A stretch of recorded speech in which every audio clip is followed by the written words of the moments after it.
cuando alguien que no conoce el reggae lo interpreta, no suena reggae. Entonces tiene como esa dificultad, o sea, como que si quieres interpretar el reggae, como que realmente tenés que conocerlo y sentirlo, porque si no, como que no te suena. Entonces, por ejemplo, un baterista, bueno, reggae es esto, pero uno lo escucha tocar y no suena reggae.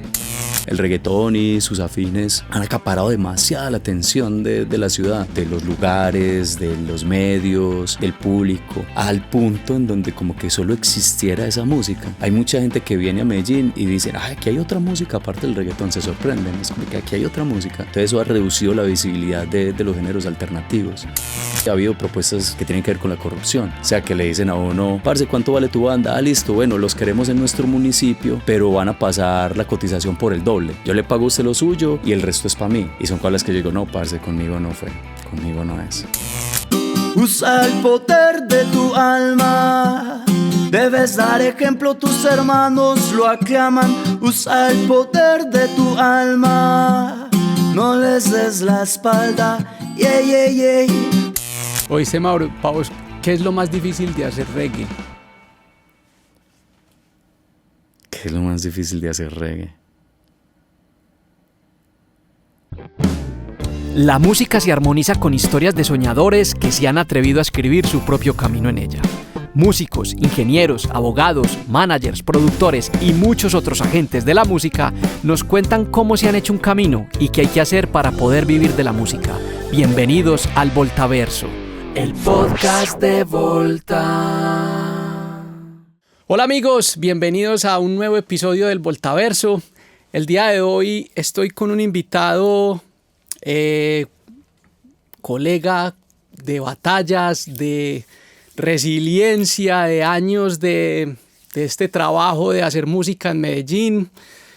Ahorita le contaba a él que el recuerdo que tengo suyo es en esas épocas, a principios de los 2000, cuando aquí habían Musinet, el programa de televisión de altavoz, en las emisoras, pues en Veracruz, en fin, siempre que iba uno como a los medios, me lo encontraba él allá. Era una particularidad bien bonita, y creo que ahí fue que nos conocimos, como en esos medios de comunicación, cuando íbamos como a hacerle promoción a nuestra música.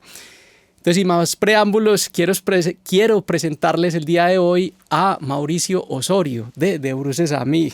Mauro, Bro, ¿cómo estás? todo muy bien, parce. ¿Qué Gracias, has hecho? ahí un saludo a la people que está conectada. ¿Qué más, hermano? ¿Cómo va todo? Todo muy bien, parce, trabajando bastante. Qué bueno, parce, qué bueno. Oíste, yo quería empezar esta conversa con vos preguntándote por el nombre del proyecto, de Bruces a mí. ¿De dónde sale el nombre? ¿Cuál es la filosofía? ¿Qué es lo que querés decir ahí? Pues como que yo me ponía estos días a pensar, yo, de Bruces a mí. Pues es como, yo lo entiendo como pedir un abrazo. ¿A eso te referías o qué? Es como algo parecido, parce. Pilla, la historia del nombre es que yo no le pusimos el nombre a la banda porque tuviera un sentido particular, sino porque yo soñé con esa frase cuando era niño. Soñé cuando en los 80s, que yo era niño, parce, yo escuchaba Veracruz todo el tiempo, y en la época, no, bueno, tenía menos de 10 años, estaba de moda, hubo una moda de rock en español en los 80s. Sí, claro. Entonces yo escuchaba mucho rock en español y yo era de los que llamaba a pedir canciones. Y en una de esas, ese era mi refugio, escuchar música. Lo fue durante mucho tiempo, todavía lo es. Y en una de esas, parce, soñé que había una canción que llamaba de Bruces a mí, sonaba en mi cabeza. Entonces yo la llamaba a pedirla a las emisoras, me decían, no, niño, aquí no ponemos esa música. ¡Ah, no jodas! Sí, no, resulta que después caí en cuenta, yo ni siquiera sabía qué significaba de Bruces, nada. Después contándole la historia al parcero Julio Domínguez, que fue con quien fundé la banda, parcero de Sabaneta. Le conté esta historia al man, ¿y por qué no le ponemos así a la banda, parce? Y le pusimos así a la banda. Fue una frase que siempre me generó mucha mística. De Bruces es la parte frontal de uno. Entonces sí es como de frente a mí, o como decís vos, como pedir un abrazo. Sí, Mucha gente piensa que es caerse, no. Caer de bruces es caer de frente. Sí. Pero caer es la acción. De bruces es la parte frontal de uno. Parce, muy bacano eso. Sabes que voy a soltar aquí como un dato ñoño. que de pronto no tiene mucho que ver con el contexto pues de este podcast, pero es que últimamente he estado como explorando mucho el tema de los sueños. Y hay un tema ahí que se llama es que el doble cuántico. Yo no sé si vos has escuchado hablar de eso. No lo he escuchado. Bueno, entonces para que no nos vaya el hilo, pues como por otro lado, brevemente te cuento que hay un tema que esto está pues científicamente comprobado y todo, pues uno tiene un doble en otra dimensión, ¿cierto? Pues que uno no lo comprende muy bien, pero se comunica con uno a través de los sueños. Y en los sueños él te deja pistas, ¿sí o qué? Que vos después ya en la cotidianidad empezás a interpretar ese mensaje. O sea, ese doble siempre quiere lo mejor para vos. Y vos lo empezás como a entender por medio de las intuiciones, de los presentimientos, las cosas. Entonces me da curiosidad, pues me parece muy bacana la historia porque de niño lo soñaste y mira que se convirtió en tu proyecto de vida, huevón, finalmente. Entonces quién sabe si era una cosa que desde por allá, pues según esta teoría, para mí era como que, bueno, a este man ya hay que empezarlo a perfilar para que haga lo que vino a hacer. Sí, la mística natural está en el aire, como decía Bob Marley. Hay veces uno no presta la suficiente atención, pero esa frase siempre me causó un misticismo, siempre. Siempre me generaba algo extraño, especial y bacano. Pues es una frase que ya me ha acompañado casi toda la vida. Una nota, parce. Oíste, y entonces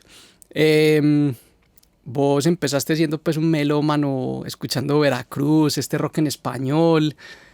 ¿Cómo fuiste ya como empezando a descubrir ya la música como tal? Pues me imagino que en el colegio te empezó a llegar música a la lata, pero ¿cómo fue esa historia de ya vos descubrir la música así full y que se volviera parte de tu vida? Hey amigos, si están disfrutando de este contenido del Voltaverso, Pepa y yo los queremos invitar a que se inscriban al canal, activen las notificaciones y nos sigan para que estén pendientes de todo esto que hacemos con tanto amor para ustedes. ¿Cierto, Pepa? ¿Cierto? Porque queremos que este canal pueda seguir creciendo, poderles seguir trayendo invitados que nos inspiren, nos cuenten sus aprendizajes, sus anécdotas, sus historias y podamos seguir aprendiendo cómo es que funciona la música y cómo las personas que viven de la música lo logran. Entonces, para que no se olviden de la invitación de Pepa, ¿cierto? Chao. Pues así de ser melómano, parce, de ser melómano, pues yo era de los que grababa en la emisora o si conocía a alguien que tuviera un CD de música extraña lo grababa, pues me interesaba mucho conseguir música.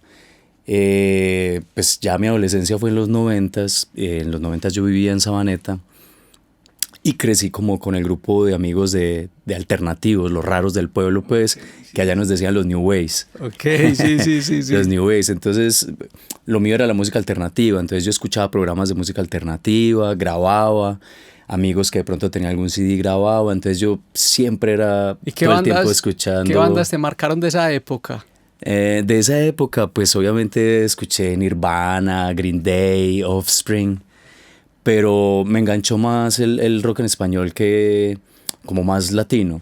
Okay. Aunque Mano Negra era una banda francesa, su rock era muy latino, me gustaba demasiado. Mano Negra era mis bandas favoritas, Fabulosos Cadillacs, Todos Tus Muertos. Okay. Y a través de estas bandas, como hacían tantas fusiones, ellos también tenían sus canciones de reggae. Y las canciones de reggae eran mis favoritas. Volviendo a lo del misticismo, así como esa frase de Bruce, a mí el reggae también me generaba cierto misticismo. A mí me gustaba mucho el rock de esa época, que era lo que escuchaba, lo que compartía con mis amigos, lo que rumbeábamos. Pero el reggae, siempre que escuchaba reggae, para poner en contexto pues actual, estoy hablando de una época en que conseguir música no era fácil. No, huevón. No era, pues sobre todo música diferente, música que a uno le gustara, que no fuera pues como lo del gusto común. Entonces conseguir reggae era muy difícil. Por ahí se veía mucho, era Legend de Bob Marley. Pero era un poco difícil, o encontraba uno que otro CD de V40. Pero como ese reggae jamaiquino, y veces yo lo veía en algún video, o de casualidad lo escuchaba en alguna emisora, y me generaba también ese misticismo.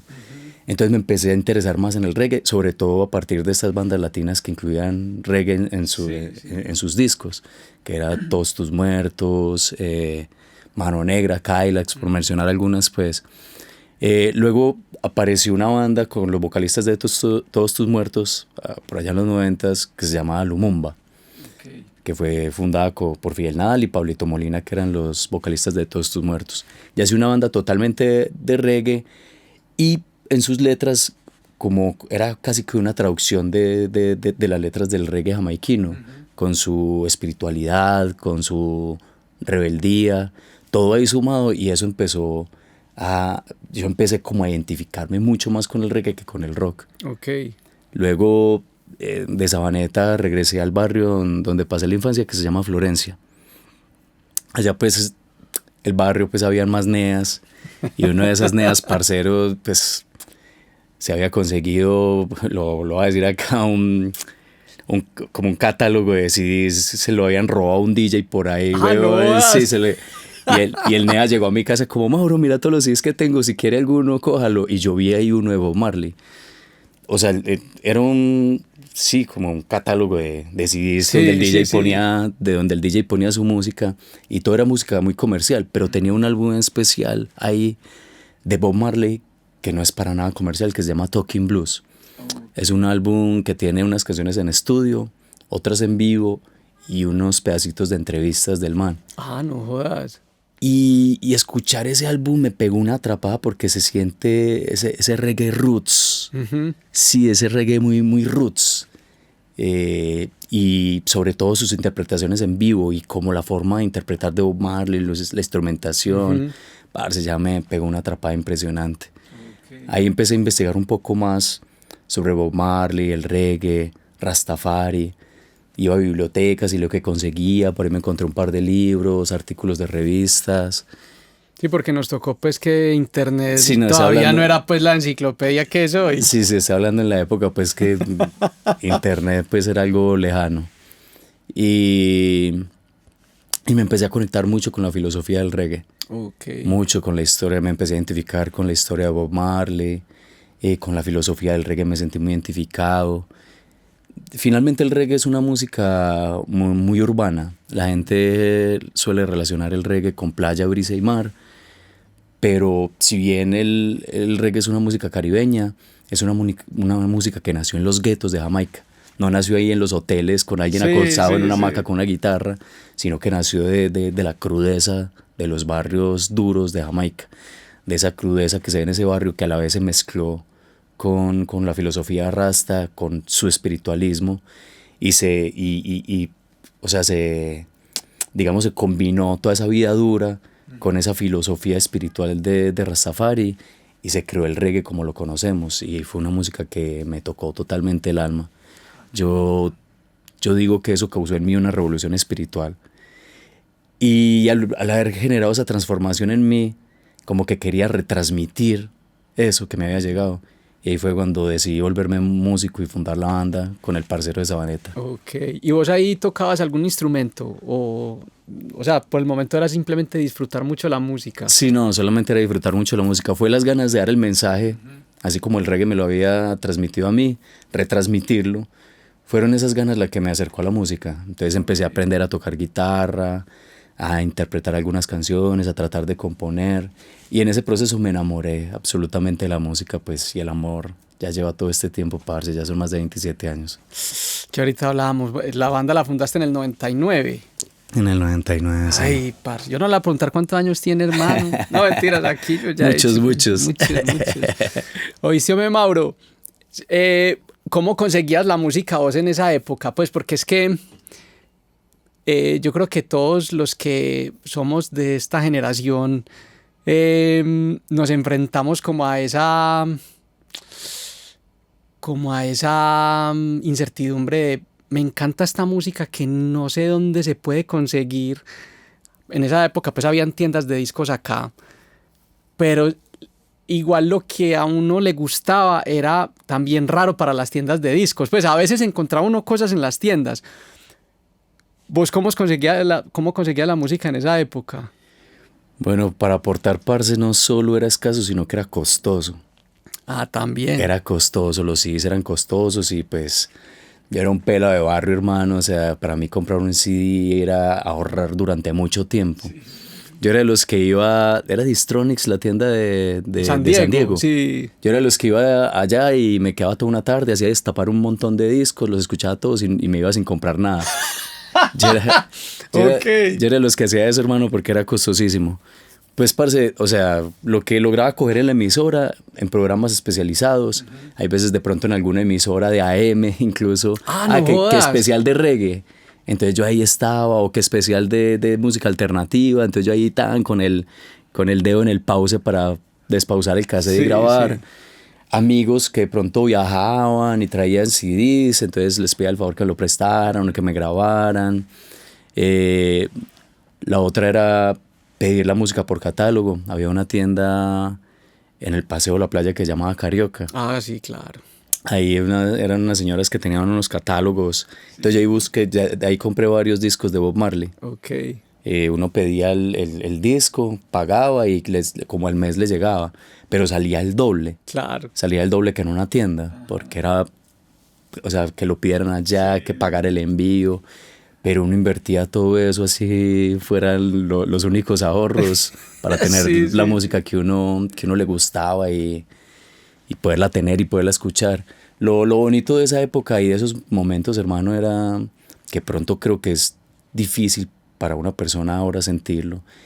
Y es esa gloria que uno sentía de por fin tener en la mano el disco que uno quería escuchar y poderle darle play y escucharlo, y uno lo escuchaba, uno se sentaba a escucharlo, uno lo escuchaba mientras hacía otra cosa, ¿no? Uno se sentaba a escuchar el álbum, a ver si tenía las letras, entonces las cantaba, a mirar dónde fue mezclado, masterizado, cosas que no le interesaban a uno, pero uno leía todo ¿quién eso. ¿Quién los patrocina? Toca con tales cosas, sí. Y era una emoción muy grande, que no es que la emoción por la música se haya perdido, pero esa emoción de por fin tener en las manos y en los oídos la música que uno quería escuchar, eso era impresionante, y creo que no se siente de la misma forma ahora, porque ahora es a un clic, quiero escuchar tal cosa y voy a buscar. No, y sabes que me pusiste a pensar, muchas veces uno ve que el artista que a uno le gusta anuncia que va a sacar un disco, entonces dicen dentro de unos meses va a salir un disco de un artista que a uno le gusta,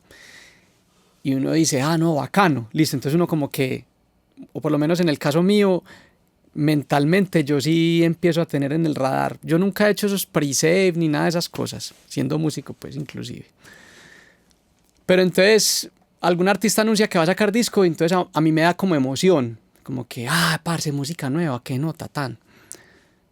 Pero como que, salió ayer, sí, clic, tap, pum, play. Está bueno, o está regular, o lo que sea. Pero nunca hubo esa adrenalina de lo que vos estás hablando, porque es que no era solo eso.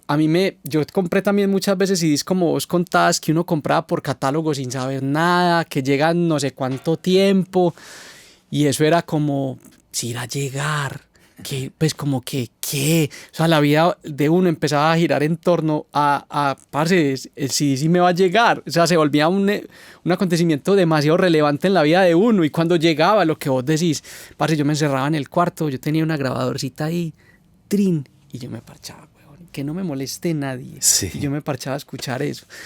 Eso se perdió, o sea, yo no sé, eso ya no existe. Pues no sé hoy ¿cómo se reemplazaría esa experiencia? No sé. Sí, creo que de pronto para las generaciones actuales es difícil sentir esa experiencia. Sí, o entenderla. Sí. De apreciar tanto el poder tener un disco en la mano y poderlo escuchar.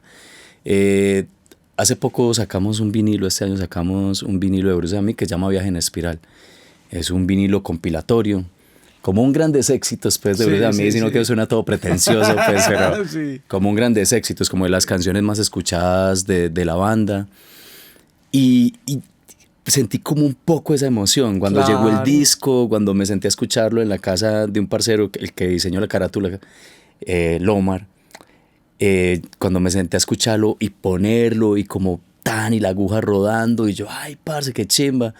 Y siento que mucha gente que tiene la cultura del vinilo todavía rescata esa sensación, como por fin tengo el disco físico y ponerlo en el dispositivo único para escuchar ese tipo de discos genera esa emoción. Tal vez las personas que son amantes de los vinilos puedan como revivir esa experiencia un poco, pero de la forma en que se consume la música actualmente no creo que sea fácil sentir lo que sentíamos en ese momento. Oíste, Mauri, ¿cómo fue ese proceso de sacar un vinilo y por qué arriesgarse a sacarlo en estas épocas en que ya pues, hasta un clic? Pues, ¿cómo fue esa aventura del vinilo? Bueno, el vinilo hace parte importante de la cultura del reggae, porque la cultura del reggae viene de los sound systems de Jamaica. Los sound systems de Jamaica son picos, sistemas de sonido gigantes en donde hacían fiestas. Y los vallenateros, pues aquí los costeños, oyendo música todo taco. Sí, sí, los picó donde suena champeta. Lo mismo, pero pues la versión jamaiquina y con reggae, ska, rocksteady en esa época. Y ellos se volvieron productores de música y de álbumes precisamente para sonar en el sound system. Entonces como que la cultura del vinilo ha sido importante en el reggae. Y ha habido un revival, pues, como la cultura del vinilo, ha crecido bastante. Mucha gente se ha cansado un poco de lo digital y por tener esa sensación de tener sacar el momento para escuchar el álbum, ponerlo, coleccionar. Ha crecido esa cultura. Pues nosotros soñábamos con tener un vinilo, hasta que pues por fin... se pudo, encontramos los recursos y lo sacamos, pero era como por hacer parte de esa cultura y tener un disco físico nuevamente, porque pues lo teníamos era en CD, pero tener ese disco físico y hacer parte de esa cultura como vintage. Ha sido algo bonito, ha sido una experiencia bien bonita. O sea, te lo preguntaba también porque es como un sueño que yo también quiero materializar en algún momento, pues como sacar un long play con Popcorn, pues, y mucha gente nos lo pide, pues, y eso da fe, pues, de que el formato del LP va en crecimiento y uno ya lo nota, pues, desde hace varios años. Pues, de hecho, yo me volví un consumidor de long plays, tengo mi pequeña colección ahí y es como un pequeño tesoro, pues, como los que voy comprando, porque, pues, no compro cualquiera, tiene que ser una cosa que me guste demasiado, y siempre que lo escucho es como lo que vos decís, es un momento. O sea, es un momento para sentarse a escuchar la música. Sí, qué nota. ¿Oíste, Mauro? Entonces, por allá vos decís con este parcero tuyo, ¿cómo es que se llamaba? Julio Domínguez. Julio. Empezar la banda, y ¿cómo fue para vos empezar una banda en una ciudad como Medellín, una ciudad una banda de reggae, en una ciudad como Medellín, que yo me atrevería a decir que 90s y principios de los 2000s estaba impregnada, de rock and roll, punk, metal, y de repente querer hacer reggae? ¿Cómo fue empezar eso ahí, esa aventura? Sí, pues te repito, parce, que fue como un llamado especial que sentí del género, weón. No era como algo que vi en la ciudad, como aquí están los rastas y escuchan reggae y están haciendo... No, fue como algo un misticismo que sentí hacia el género. Y junto con el parcero Julio, pues empezamos como cada vez a indagar más y a meternos más en el mundo del reggae, conseguir más música, aprender un poco más de la cultura. Y si bien pues la música alternativa no era algo masivo, sí había una cultura en la ciudad de música alternativa, pero no era algo masivo. Era algo más bien raro, y sobre todo en Sabaneta, que nosotros pasamos la adolescencia, pues los alternativos éramos los raros, nosotros éramos los raros de los raros. Sí. Porque éramos alternativos, pero nos gustaba era el reggae. Ajá. Éramos como los rastas, pues, del parche, y eso era raro. Y parce, ¿no? Decidimos fundar la banda, no teníamos pues como los recursos, en esa época no había ensayaderos como hay ahora. Era como, las bandas era de alguien que tenía un garaje y que compraban los instrumentos y ensayaban en el garaje de la casa de alguien. Nosotros no teníamos esos recursos, pero encontramos el espacio en la Casa de la Cultura de Sabaneta. Por esa época la Casa de la Cultura consiguió batería, amplificadores, bajo, guitarra eléctrica, y pues solicitamos el espacio con una carta al director de la Casa de la Cultura, nos lo abrió y ahí empezamos la banda. Y así empezamos, parce, empezamos ahí a aprender al mismo tiempo que íbamos tocando. Al poco tiempo de ensayar se nos unió Julio Ángel, el Lobo, que él lleva desde ese año, desde el 99 ya conmigo haciendo música hasta ahora. Le generábamos mucha curiosidad por eso, como que estos manes tan raros porque hacen reggae. Sí. Entonces generábamos curiosidad, a él le gustaba el reggae, entonces se quedaba a escuchar algunos ensayos. Un día entró y yo le dije, parce, entre, pero saque ese trombón y empieza a tocar. Y ella hace parte de la banda, pues. Ok. Y así fuimos remando a poco, parce, y fuimos, a pesar de que éramos muy malos cuando empezamos, como que generábamos mucha curiosidad por ser reggae. Sí. Como estos manes, ¿por qué hacen reggae? O sea, y si bien el reggae era un género pues, que se materializó más que todo en los 70s, pues era como nuevo para la ciudad en ese momento, era como algo novedoso, entonces siempre como que éramos raros, novedosos y generábamos curiosidad. Y creo que eso fue llamando un poco la atención de las personas hasta que al pasar de los años hubo como un boom del reggae, llegó como una ola a la ciudad y nosotros ya estábamos en la cresta de esa ola, entonces nos empezó a ir bien. ¿Oíste? Y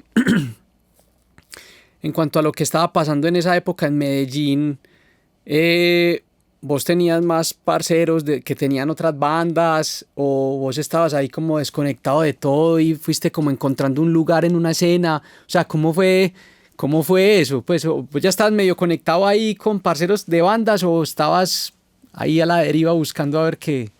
No, yo sí estaba conectado con parceros de bandas, o sea, yo creo que uno de los sueños comunes de nuestra generación, parce, de esos que vivimos la adolescencia de los 90 y todo eso, era tener una banda. Ese era un sueño muy común, ya es como decir ahora ser influencer, ¿no? Que los pelados dicen, no, yo sueño con ser influencer o hace unos años era youtuber. Sí. Pero para nosotros era como ser una estrella de rock, pues, tener una banda era el sueño, era un sueño muy común. Yo crecí en la escena de Sabaneta, o sea, gracias a la Casa de la Cultura, había mucho músico en Sabaneta, muchos amigos eran músicos y habían bandas de ska, especialmente. Creo que era debido a la influencia de la banda sinfónica de Sabaneta que muchos amigos tocaban instrumentos de viento. Creo que la Casa de la Cultura influenció mucho en que entonces hubiera bandas de ska. Y esa fue la escena en la que creció de bruces a mí, junto con Burkina, Dumcadis Cantus, que fueron bandas de ska de allá de Sabaneta. Y ahí también crecimos nosotros, entonces sí hubo como bandas hermanas, especialmente sentíamos eso con Burkina, que creció bastante también como banda local de ska.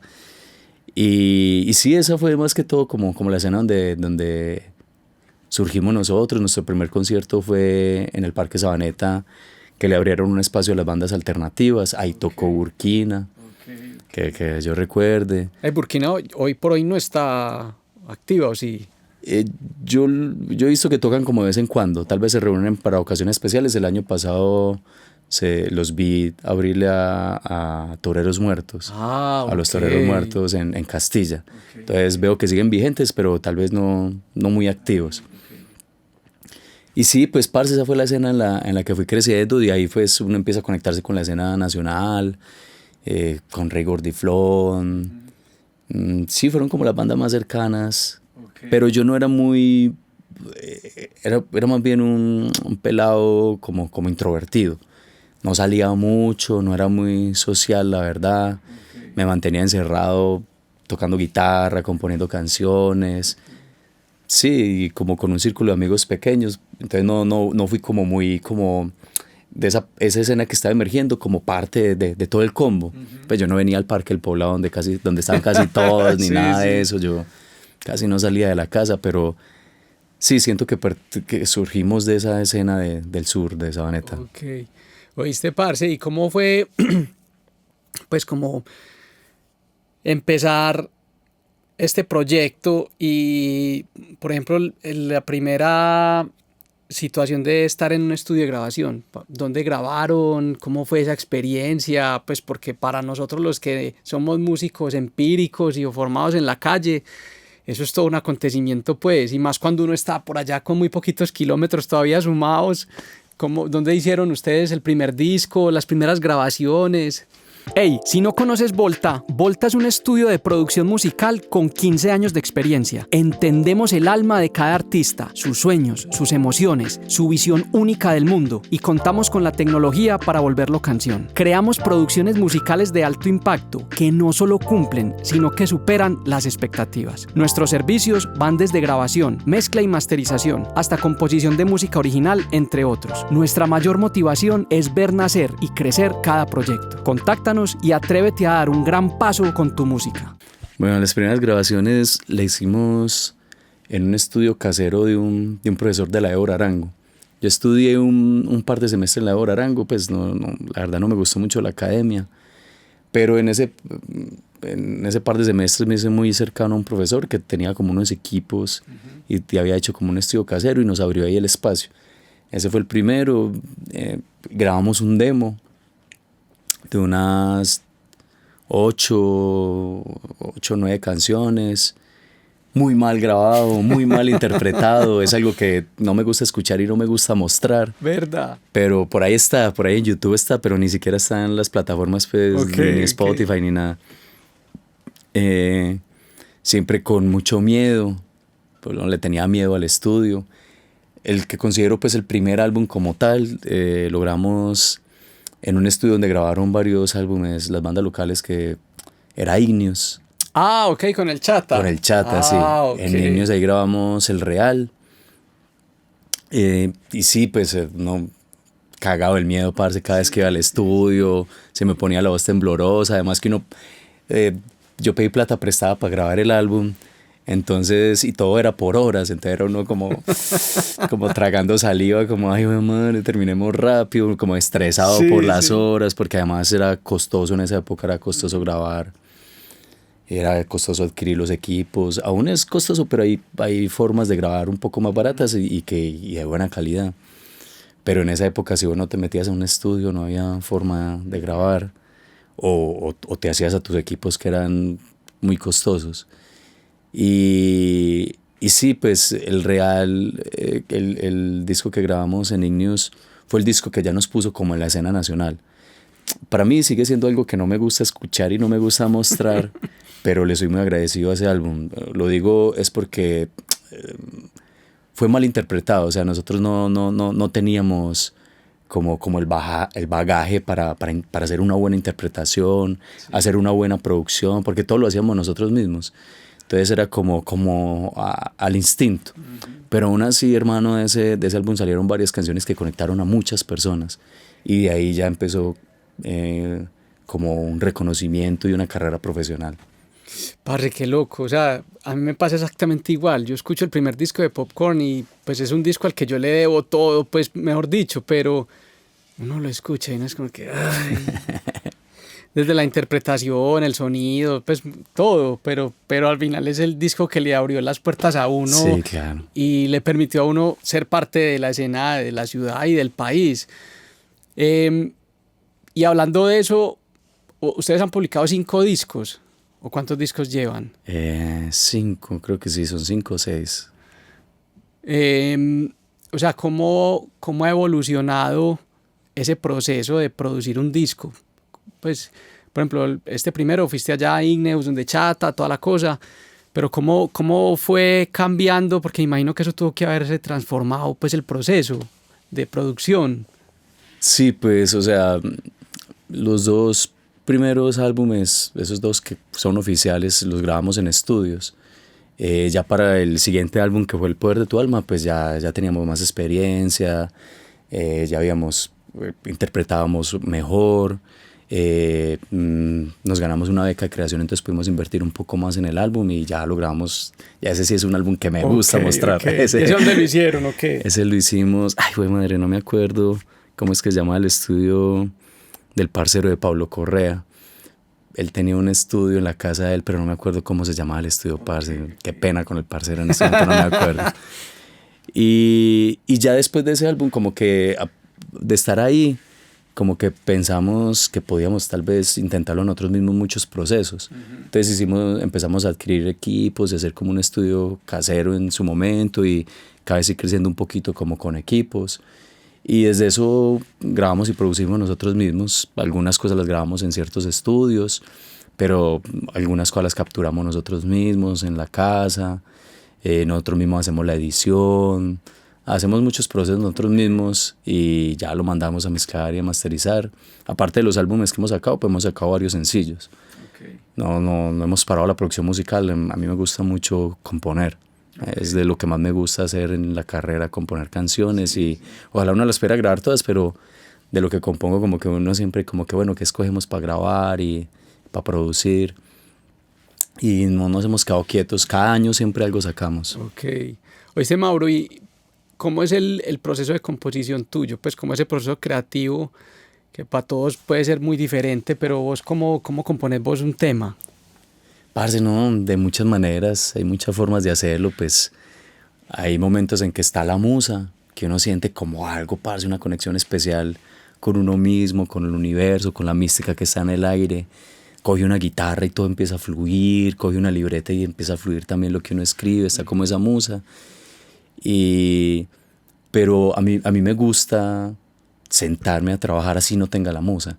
O sea, no me gusta como esperar a tener la musa, pues, sino me gusta sentarme a experimentar cosas en el estudio, en mi casa, a experimentar sonidos, a explorar armonías, escribir cosas. Tengo esos hábitos.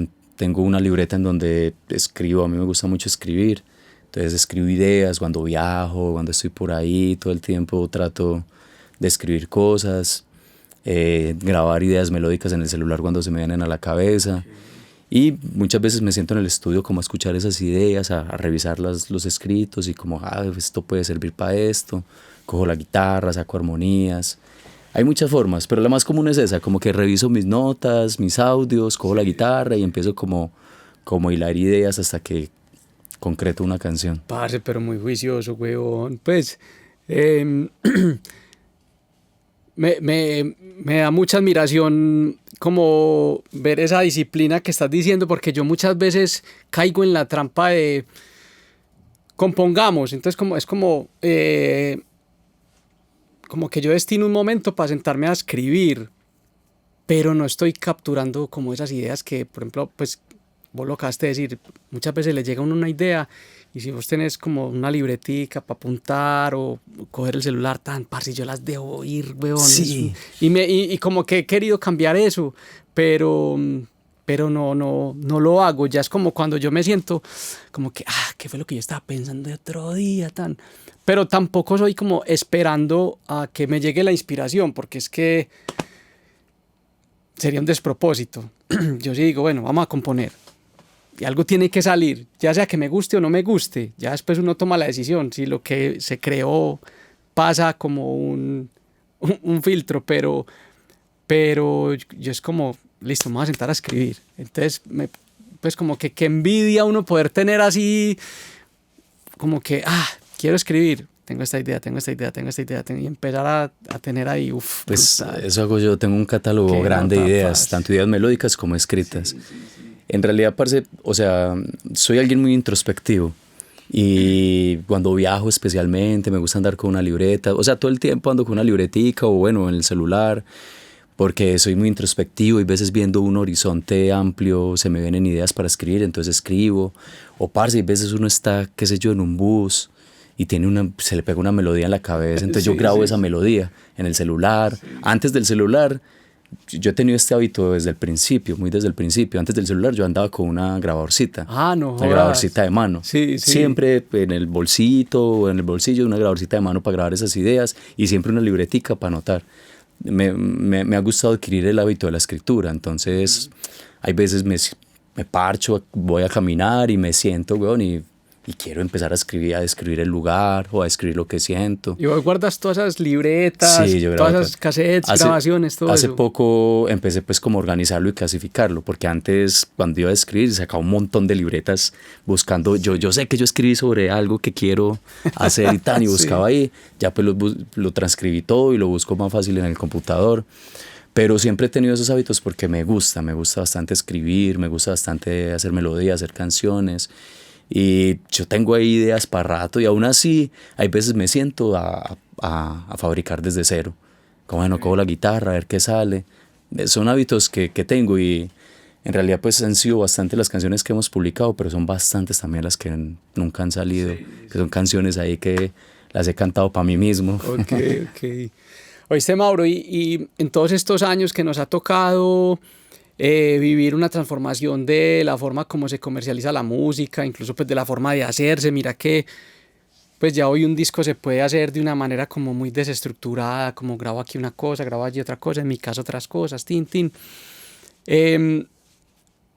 Vos has tenido que replantear tu estrategia. Mira, uno al principio pensaba siempre como en disco, voy a sacar un disco, y ahorita mencionabas sencillo, o sea, para vos hoy en día mantenerte activo y que la gente siempre te tenga ahí en el radar, como que The Bruces es una banda que está viva. Musicalmente, ¿vos qué estrategia hoy en día utilizás?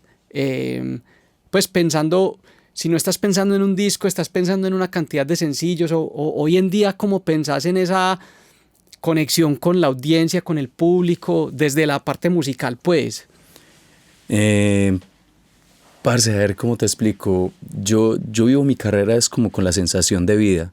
O sea, mi carrera hace parte de mi estilo de vida. O sea, yo soy de Bruces a mí todo el tiempo. Okay. No es que sea exactamente mi trabajo, porque no lo veo como un trabajo, pero a la vez me sustenta. Entonces es como es lo que me gusta hacer. Siento, parce, no quiero sonar chicanero, pero siento que he sido afortunado, parce, porque yo nunca he sentido que he trabajado, weón. Yo hago día a día lo que me gusta, lo que me nace hacer, y he tenido la fortuna de por mucho tiempo generar conexiones con eso que hago con las personas, y esas conexiones me han permitido como vivir de esto y tener una carrera. Y así lo vivo, o sea, yo no pienso en estrategias, no pienso, sino que voy como sintiendo. Por ejemplo, lo del vinilo, quiero tener un vinilo, entonces, bueno, ahorro el dinero, hago la gestión, lo saco. No es que yo piense, bueno, como estrategia voy a sacar un vinilo para que... No, es algo que va... Sí. Y así va surgiendo la música. Por ejemplo, cuando antes nos concentrábamos en álbumes, pues ya, o sea, como que, bueno, he compuesto estas 20 canciones, elijamos 12 para un álbum y sale. Ahora, los sencillos me parece algo cómodo. Me gusta porque es como que yo quiero sacar esta canción, quiero sacarla y la produzco, y la verdad, hermano, no espero nada a cambio al publicar una canción. No tengo como esa ansiedad de que, bueno, este va a ser el hit, esto va a estallar, este se va a viralizar. No, la verdad, parce, yo sigo haciendo música por el placer de hacer música, y ya lo que pase, si conecta con la gente o no se hace su trabajo, que la promoción y todo eso, pero no lo hago solo por eso. O sea, yo lo hago porque lo debo hacer, hace parte de mi trabajo, pero la razón principal por la que publico canciones es por el placer de hacer música. Entonces, hay veces nos concentramos en un álbum y bueno, elijamos ciertas canciones, un concepto, pero me gusta eso de quiero sacar esa canción y y la saco. Entonces no lo veo o no lo pienso tanto desde la estrategia, sino como desde la sensación. Ok, parce, muy bacano eso. Oíste, me hiciste pensar, pues dijiste algo que para muchos que estamos en este emprendimiento musical es de alguna manera una utopía, y es lograr vivir de hacer música. Hay muchas maneras de lograrlo, ¿cierto? O sea, no hay una única respuesta. O sea, dentro de todas las cosas que pasan en la música, vos puedes encontrar un lugar. Pero para vos, como integrante de una banda, compositor, que hace todos sus discos, para vos, ¿cuáles serían como las reglas que te han permitido, o sea, de las cosas que vos sabes que has hecho bien, que te han permitido hoy poder vivir de la música? Porque pues yo vivo de la música, ¿sí o qué? Y ejerzo diferentes roles, pues, de la producción, mi banda, etc. Pero vos dirías, parce, es que si yo no hubiera hecho ni esto, o yo no hiciera esto todos los días, o yo no hiciera esto no sería viable. Parce, no tengo idea, weón. Ok. No tengo idea, parce, eso es para pensar. O sea, no sé, weón. Digamos que yo sí deseaba vivir de la música, obviamente, pues, y tomé esa decisión. Yo tomé la decisión cuando todo el mundo me decía, te vas a quedar pobre, ¿qué vas a comer? Mi rebeldía fue, pues, voy a ser pobre, pero voy a hacer música. Okay. Es mi interés en la vida, y eso se lo agradezco mucho al reggae, a Rastafari, que fue como una guía espiritual. Mi interés en la vida era tener una buena sensación de vida, más que tener como el éxito, como ese ideal de éxito que tiene la mayoría de la gente, no era el mío. No, pues no me llamaba la atención eso del carro, la casa, la profesión, el vestir bien, el poder mostrar el éxito al otro. Eso no me interesaba tanto. Mi aspiración era disfrutar la vida haciendo música. Okay. Entonces yo no me preocupaba casi por lo económico, parce. No era mi preocupación. No. Para mí el consumo nunca ha sido como algo muy satisfactorio. Como que, comprarme unos zapatos nuevos, comprarme una buena ropa o... No era algo que me generaba satisfacción, me generaba satisfacción poder terminar una canción, poder tener un concierto. Entonces, yo trabajaba era para que esas cosas se dieran, para poder, o sea, el trabajo era como que, bueno, organicemos un concierto, ¿qué necesito para organizar el concierto? Bueno, necesito un sonido, pedí plata prestada, me compré un sonidito, empecé a tocar en bares. Hey, parce, puedo tocar aquí abriendo puertas. Puedo tocar aquí, sí, parce, dale, yo tengo el sonido, yo traigo la banda, todo, o sea, como que para poder tocar y en todo ese proceso como que aprendí a vivir de esto, ¿sí me entendés? Pero, o sea, reglas como tal, no sé, weón. Ok. No sé, o sea, pues le debo vivir de la música, estar pendiente de todo lo que la música produce, como todo el tipo de regalías. Es ser como muy juicioso, he sido muy juicioso con eso desde el principio, eso me ha permitido vivir de la música, tener un show que conecte a la gente para poder vender el show. Nosotros somos más que todo una banda de festivales y nos ha ido bien con los festivales porque de alguna forma siempre como que conectamos con el público y eso gusta en los festivales. Hacer música que conecte a la gente, pero pues, ¿cómo se hace la música que conecte a la gente? No sé, hermano. Sí. Pero yo vivo es de eso, o sea, de que las canciones han conectado con las personas, de que he estado pendiente de lo que la música produce económicamente y como juicioso con eso, y de siempre estar preparado para dar un buen show. Ok. Oíste, Mauri, y en todos estos años... que te has ganado ya un puesto súper importante en la escena del reggae, pues no solamente de Medellín y Antioquia, sino del país. ¿Vos cómo consideras que está esa escena a nivel nacional? Pues, ¿cómo sentís el reggae en Colombia con respecto a otros géneros, pues, de músicas alternativas, pues me refiero? Bueno, yo tengo la sensación de que los géneros de músicas alternativas, que no son géneros que tienen una super tendencia o se ponen súper de moda, sino que hacen parte como de la cultura de varias personas, como que se turnan a veces, como que hay un género que tiene mucha atención, de repente es otro, de repente otro, así como hubo mucha atención del punk, o luego mermó y hubo mucha atención del rock, luego mermó y hubo mucha atención del hip hop, luego mermó y hubo mucha atención del reggae, como que se rota así un poco. Tal vez es un momento en el que el reggae está un poco más frío. Y de la música alternativa en el país, siento que el reggae es un género más joven. Dentro de la cultura alternativa del país, no estoy diciendo que el reggae sea algo nuevo, sí. Pero dentro de la cultura del país sí es algo que llegó después. O sea, aquí ya había punk, ya había metal, ya había rock, ya había hip hop, pero no había reggae. El reggae llegó como algo nuevo, pero llegó pisando muy fuerte. Se hizo muy fuerte en la escena nacional, se hizo a muchos seguidores, unió a mucha gente de muchos géneros, porque el reggae es como un género muy amable. Entonces le gustaba al metalero, al punkero, al rapero, y llegó pisando fuerte y a quedarse, Tal vez en un momento frío, pero es un género que hace parte de la cultura alternativa del país y es una parte importante. Ok. Sí, porque o sea, digamos que yo nunca he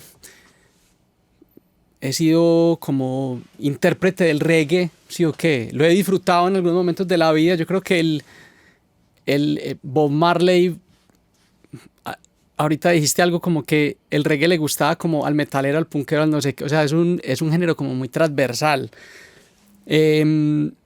Pero siempre he sentido que el reggae tiene un reto, y es una pregunta que te quiero hacer. ¿Vos sentís como, después de tantos años, que musicalmente tenés que ingeniártelas para no sonar repetido? O sea, o siempre sentís que el reggae se va nutriendo con otros géneros, se va fusionando, vos has experimentado con otras fusiones, o te has conservado como en una línea musical. ¿Cómo ha sido esa exploración ahí como para mantenerse como de alguna manera no vigente? Pues esa no es la palabra, sino como para uno como reinventarse. Como mantener la novedad o algo así. Sí, pues no sé si has sentido como esa necesidad. La he sentido desde el principio, de generar un sonido propio, pero obviamente muy apegado al reggae, que es como, es lo mío, parce, es lo que me gusta. Pero obviamente siempre hemos querido darle nuestra propia identidad a la música. Entonces desde el principio nosotros hemos explorado un poco, no es que hayamos querido ser una banda de fusión, no una banda de reggae, pero que ha explorado un poco con ritmos, sobre todo con colores y melodías de la música colombiana. El reggae es como primo hermano del hip hop, entonces también hemos incluido muchos matices del hip hop en nuestra música.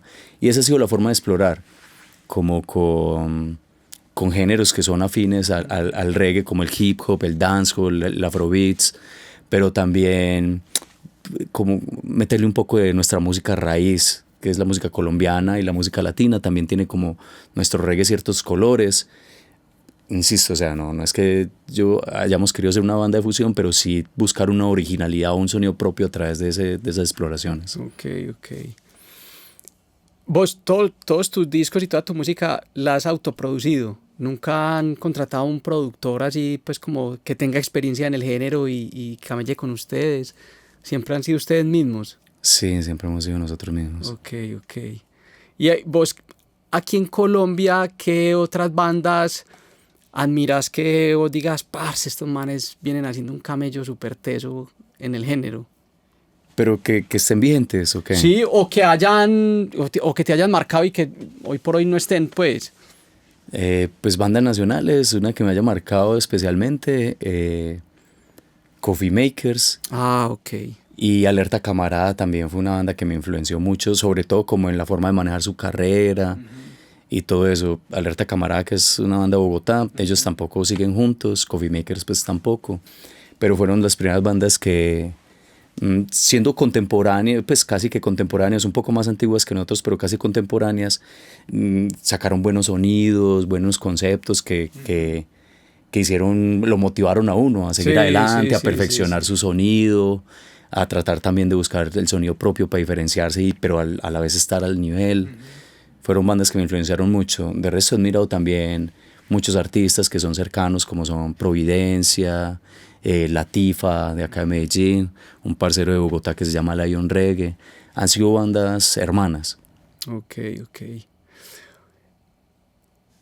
Vos en todos estos años te han hecho propuestas de cosas a las que vos hayas tenido que decir que no, por mantenerte firme en tu fidelidad a tu filosofía del proyecto, pues como que te han hecho propuestas que vos digas, no, yo ahí no me voy a meter. Tal vez algunas sí, pero no recuerdo, solo recuerdo una en particular. Una vez nos invitaron a cantar en un evento frente al presidente, en esa época era Juan Manuel Santos. Okay. Pero era una canción, era como un evento así, como el reconocimiento del trabajo del gobierno a la cultura de los jóvenes, y pues fue algo a lo que no me quise prestar, pues, o sea, como usar mi banda, nuestra banda y nuestra imagen para limpiar la imagen de un político, no me interesó para nada. Sí. Y sé que ha habido propuestas así, bueno, a otra que recuerdo sí ha habido propuestas que tienen que ver con la corrupción. O sea, que le dicen a uno, parce, ¿cuánto vale tu banda? Ah, listo, bueno, los queremos en nuestro municipio, pero van a pasar la cotización por el doble. Yo le pago a usted lo suyo y el resto es para mí. Y son cosas que yo digo, no, parce, conmigo no fue, conmigo no es, conmigo no es. Esos son el tipo de propuestas que recuerdo. Ay, hombre, por Dios. Ay, hombre, Mauro, ¿viste? Ahora, en los últimos años, has estado, o sea, ¿cuándo fue el último año que sacaste un disco? El último año que saqué un disco fue en el 2024. Ah, ok. Que sacamos un álbum que se llama Antes del Olvido para celebrar los 25 años de la banda. Y bueno, este año sacamos el vinilo, pero no grabamos para el vinilo, sino que es una compilación de canciones como de las más reconocidas de Bruces a mí. Desde ahorita que estábamos mencionando lo del vinilo, me dio curiosidad preguntarte cómo fue el ejercicio de recopilar los masters de todo ese, pues porque era un reguero de cosas por ahí que tenías en distintos álbumes. Pues ya como una pregunta un poco más ñoña, pues desde lo técnico, ¿te tocó remasterizar las canciones? ¿Cómo fue ese proceso ahí ya desde el audio, pues? Sí, la remasterizamos. Desde hace muchos años, la mayoría de nuestras canciones las mezcla y las masteriza Andrés Guerrero. Ah, ok. De Cardioides están en muy buenas manos. Sí. Desde hace muchos años, o sea, desde casi que él estaba comenzando, empezaba también a mezclarnos y a masterizarnos. Entonces él ha conservado esos masters, nosotros también, y él remasterizó las canciones para el formato de vinilo, porque sí necesita una masterización especial, sobre todo como atenuar bajos, algo así. Cosas técnicas que no entiendo muy bien, pero se necesita una masterización especial para el vinilo y él la hizo. ¿Vos has sentido que de Bruces a mí trascendió el solo hecho de ser una banda y se convirtió en algún momento en una marca, o no? Pues yo creería que sí. O sea, de Bruces a mí tiene toda esa parte mística que yo siento desde lo que te conté el sueño con la frase y que se ha vuelto mi vida y es algo que no es independiente a mi estilo de vida. Pero también está ese otro lado que lo vemos como una marca que la gente reconoce, que tiene sus seguidores, tiene su estética y es una marca pues que alimentamos también con las cosas que hacemos. Yo creo que sí nos hemos consolidado como una marca también. O sea, yo te lo preguntaba era porque cuando uno tiene como esa, digamos que, concepción de que se convierte en una marca, pues digamos que las posibilidades de uno, cuando uno está emprendiendo en la música y queriendo vivir de esto, ¿cómo has fortalecido esa marca desde otro tipo de cosas más allá de la música? Pues es decir, vos manejas tu merch, cuando vas a los conciertos, ¿qué tipo de cosas tenés? ¿Cómo has nutrido vos el solo hecho de sacar discos? ¿Con qué otras cosas has armado como ese universo de la marca de Bruces a mí? Sí, o sea, como algo más allá de las canciones. Sí. Bueno, sí, está todo el merch, parce. Nosotros hemos sacado vasos, lapiceros, camisetas, buzos. Hubo un tiempo que sacamos unas cervezas artesanales de marca de Bruces a mí. Sí, eran 4 sabores y cada sabor tenía el nombre de una canción. Ok.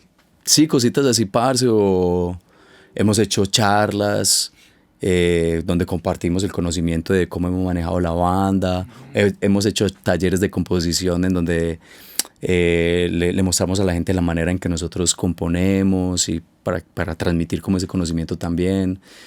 Sí, son cosas que hemos hecho como para fortalecer la marca y tenemos un logo particular que la gente recuerda, que está en todo el merch, como te digo, calcomanías, lapiceros, vasos, parches, buzos, camisetas.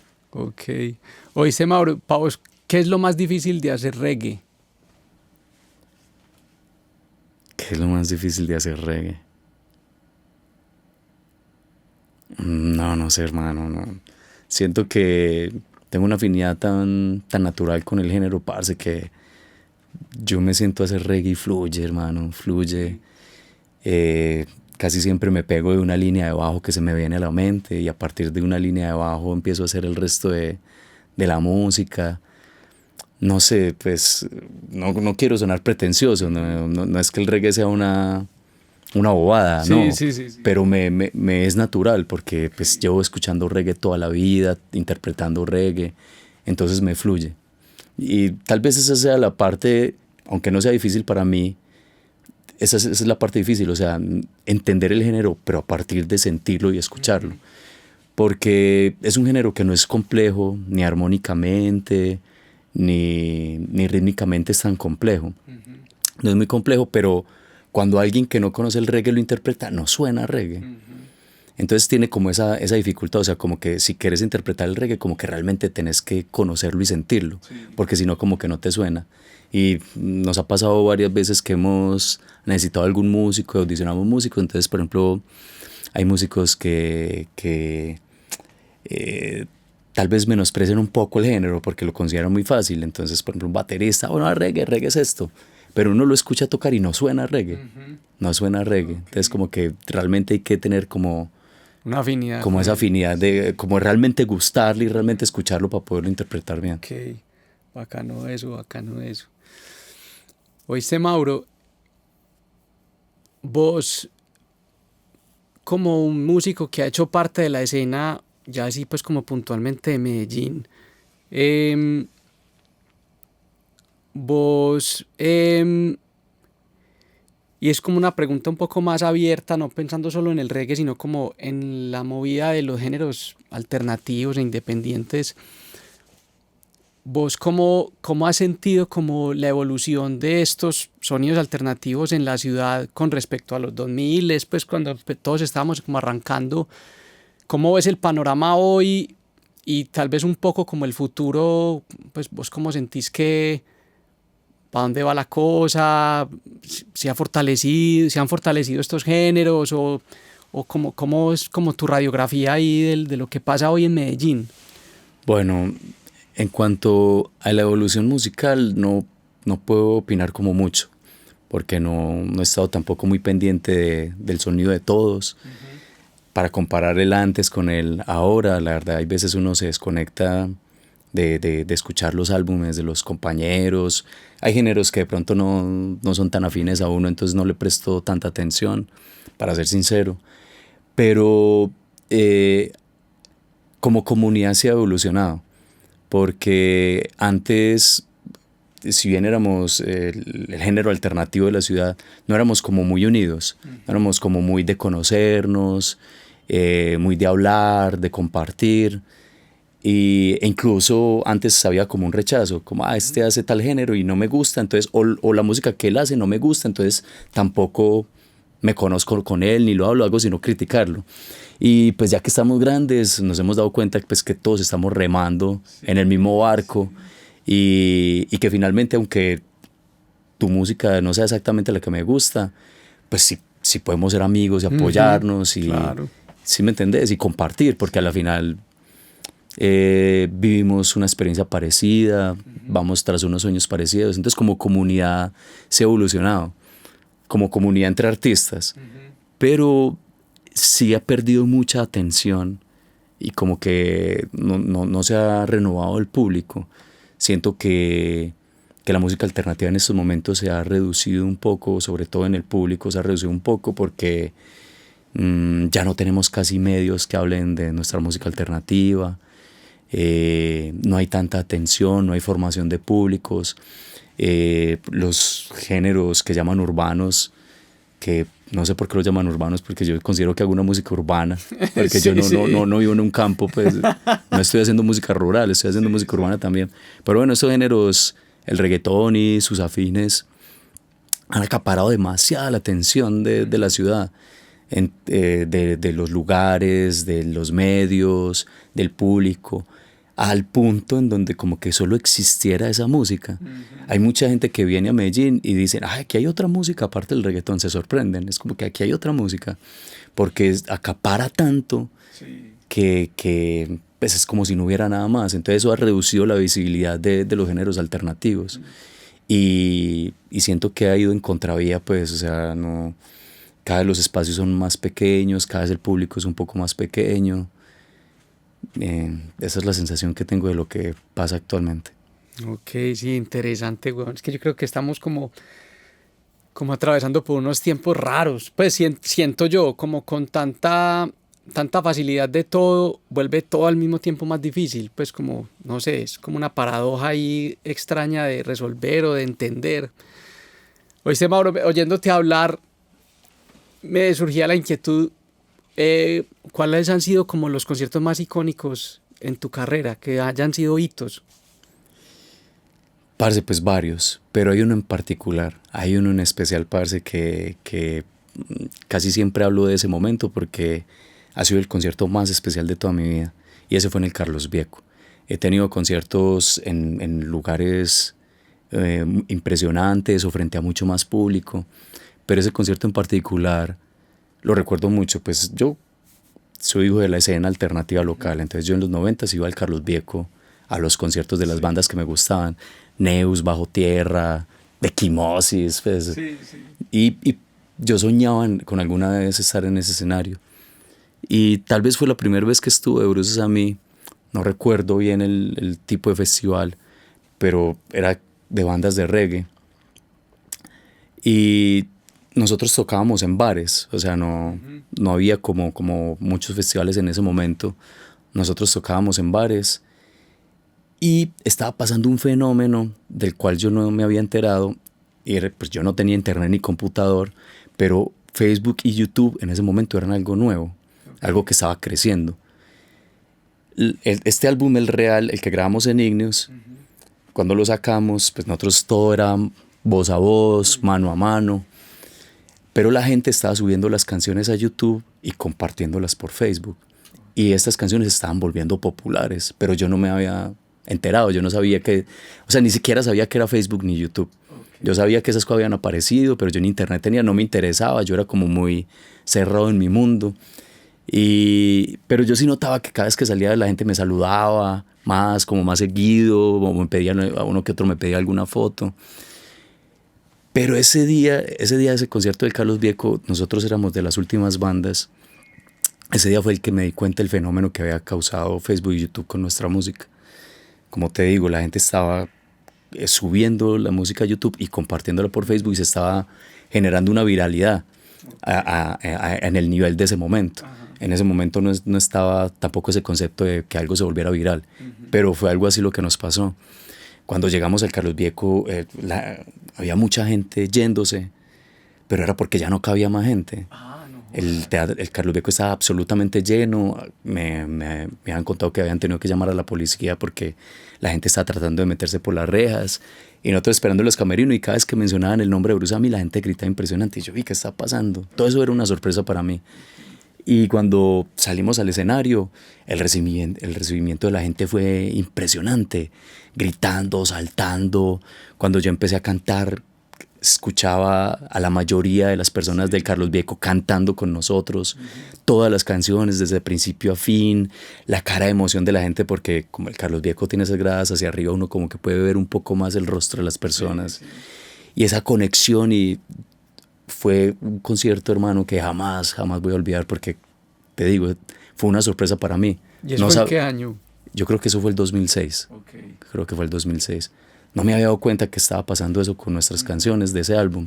Entonces fue una sorpresa para mí encontrarme el Carlos Bieco lleno, con la mayoría de la gente cantando nuestras canciones. Ese concierto ha sido el más especial que hemos tenido. Y de ahí, pues, no, hemos tenido muchos conciertos especiales. Recuerdo la primera vez en Rock al Parque, una vez que tocamos en Nairobi, en Kenia. Fue un concierto muy bonito también. No sé, hay varios conciertos que recuerdo bastante bonitos. Oíste, Mauri, ¿qué tal si nos canta un temita? Dale, yo lo intento, parce. Si quieres, coge ahí la guitarra que está ahí al lado. ¿Necesitas una pajuelita o...? Así, echémosle uña.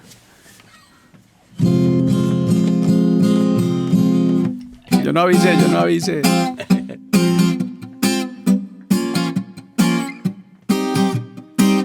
Tus ojos brillan lo infinitos que son. Oh, oh, oh. Tu alegría ahora se ve como un gran resplandor. Yeah, yeah, yeah. Te levantaste temprano a mirar directo al sol. Oh, oh, oh. Su luz no te hace daño, ahora no sientes temor. Ey, no, la magnitud de la esclavitud dejó profundas heridas en tu juventud. La libertad que ahora puedes sembrar te hace sonreír, no quieres mirar atrás. Viene la cosecha, nadie la acecha. En tu voluntad no queda ninguna brecha. Tus sueños son fuertes, no se pueden destruir. Tómase conciencia, empezalos a vivir. Yeah, yeah.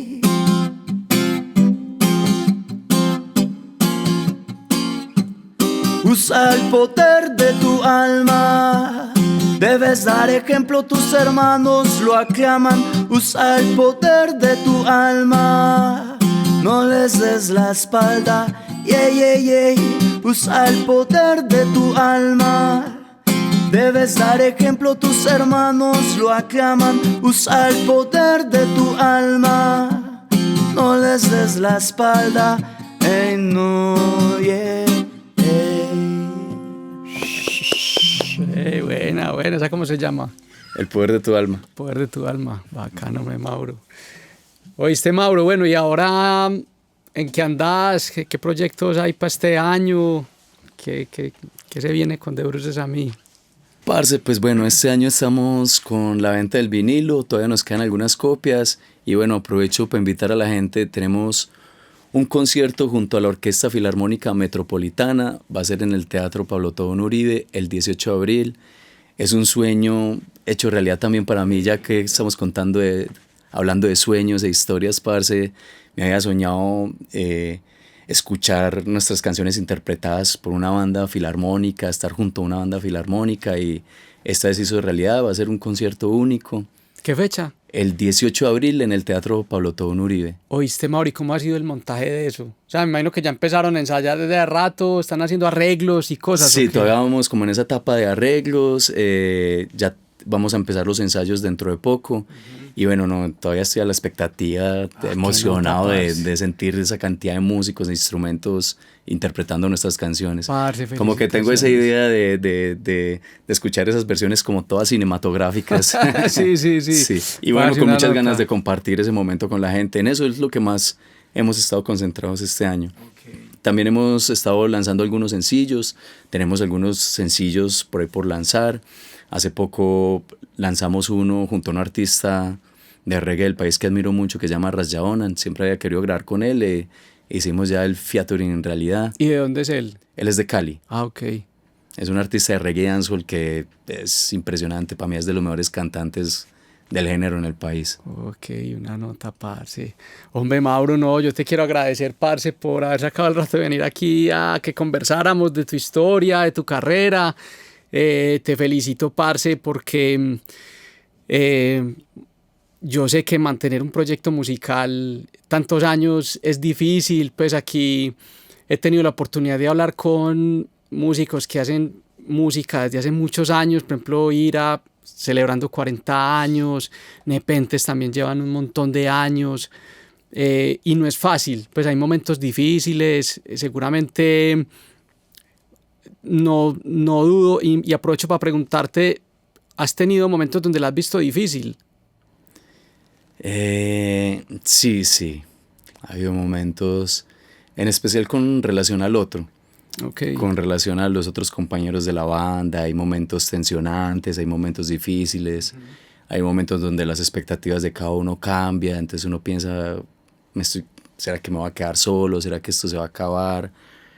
Sí, claro, hay momentos en donde uno como que tiene proyectos, tiene ciertas expectativas con proyectos en los que uno se mete y no se cumplen esas expectativas, entonces uno se desmotiva, uno a veces quiere tirar la toalla, ¿será que se acabó mi momento? ¿Será que esto ya no? Sí. Pero en estos momentos de la vida, no sé, ya serán los años quizás, como que vivo todo de una forma muy tranquila. Sigo aferrado a que mi objetivo de hacer música es disfrutar el hacer música, conectar con las personas, y ese objetivo se sigue cumpliendo. Hay veces es magno, hay veces es pequeño, pero se sigue cumpliendo ese objetivo y lo hago de una manera tranquila, sin mucha pretensión, y me gusta vivirlo así. Una nota, Mauro, parce. Parce, no, entonces pues reitero como felicitarte por el aguante, por la resistencia y deseo que sean muchos años más. Qué chimba que podamos llegar a viejos y poder decir todavía hago música, todavía la disfruto. Pues para mí es un sueño y después de escucharte hablar todo este rato, pues no me cabe la menor duda que también será un sueño tuyo llegar a viejo y poder seguir cantando y haciendo tu música, ¿sí o qué? Sí, claro, parce, pues hay demasiadas formas de buscar vivir plenamente, pero sí espero que la música me acompañe el resto de mis días. Total.